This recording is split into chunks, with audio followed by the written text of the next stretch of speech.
अस्सलाम वालेकुम वरहमतुल्लाहि वबरकातुहू। ज़मानो में अबूबकर बख्तियार खान दे और कतुनको तास तो څنګه पता را چې وړوکی اختر شروع شوی دی.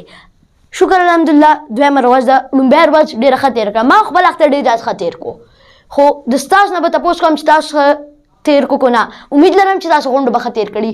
خو په دې کې ماشومان عید اخلي او پکار دي چې واخلي او تاسو پکار دي چې ورکړئ. نو څه ماشومان یتیمانان دي، د هغې په سر باندې د چا لاس نی، نو هغه د هغې رشته داران هم ورسره ختم کړي. پلار یا مور چې پلار چې مړ شي نو هغې رشته داران هم ورسره کم شي. خلک خو هم د دې د وجې چې کس سره پیسې نو خلک ورسره چې کس لاړ شي نو لاړ شي ته دغه کو چا د یتیم په سر لاس کې خو د ماشوم نو هغه چې ویښته څومره یې که نه په سر باندې تاسو ویښته شمارلی هم نشئ، ښه دومره ډېر ویښته د هغه هومره نیکیانو ثواب میلو شي. ماشومان راولئ، هغوی ته عیدیانې ورکئ او څومره ورسره مدد کولی شئ وکئ. خپل کور کې ورته ځای ورکئ، د ډېر زیات ثواب دی. لہذا په دې کې خلکه ډېر زیات مینه ورکوي، خو څه خلکه پکې ډېر زیات نفرت دي. کوشش وکړئ زیات نه زیات چې ستاسو څومره اختلافات دي، څومره رشته دارانو کې مسلې دي، هغه غونډې ختمې کړئ. زه به تاسو ته یو مثال درکول غواړم په دې اختلافات باندې. خو چې اختلافات داسې شروع کېږي چې دا یې څه وجې نه، په دروغو باندې اختلافات شروع کېږي. اوس فرض کړ 3 کسان دي، یو چې بل ته وایي چې دا بل کس دا چل کړ دی او تا پسې دا خبرې کړي دي، نو بل کس خو به زړه کې به خفه شي، زړه کې به کینه او بغض پیدا شي. نو بل کس سره به خبرې هم نه کوي. څه خلک داسې کوي چې بس خفه شي بس خفه شي، د کال دپاره چې خفه وي بیا ورسره خبرې نه کوي.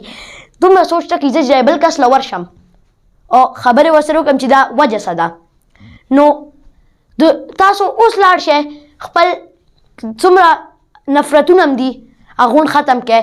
دا وخت دا ورځې د هغه دپاره جوړ شوي دي، نفرتونو ختمولو دپاره، مینو دپاره.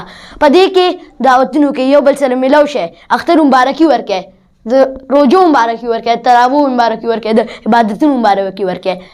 لږ هغه پرهیز وکړئ د دې نفرتونو نه.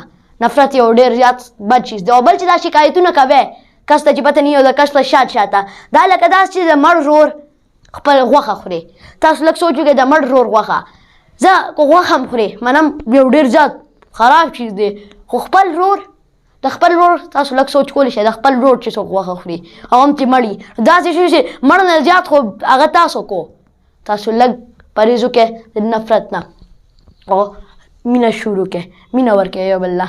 دا نفرت د سم نه جوړېږي. لږ شانتي عمر دی، ځان د نفرت ته تېر کړې نو څه به پکې تېر شي. زړه به ځان له خفه کړې، د بل زړه به خفه کړې.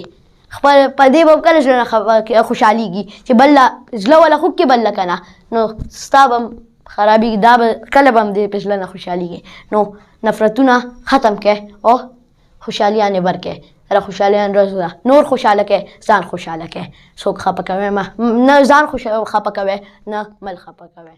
جزاک الله.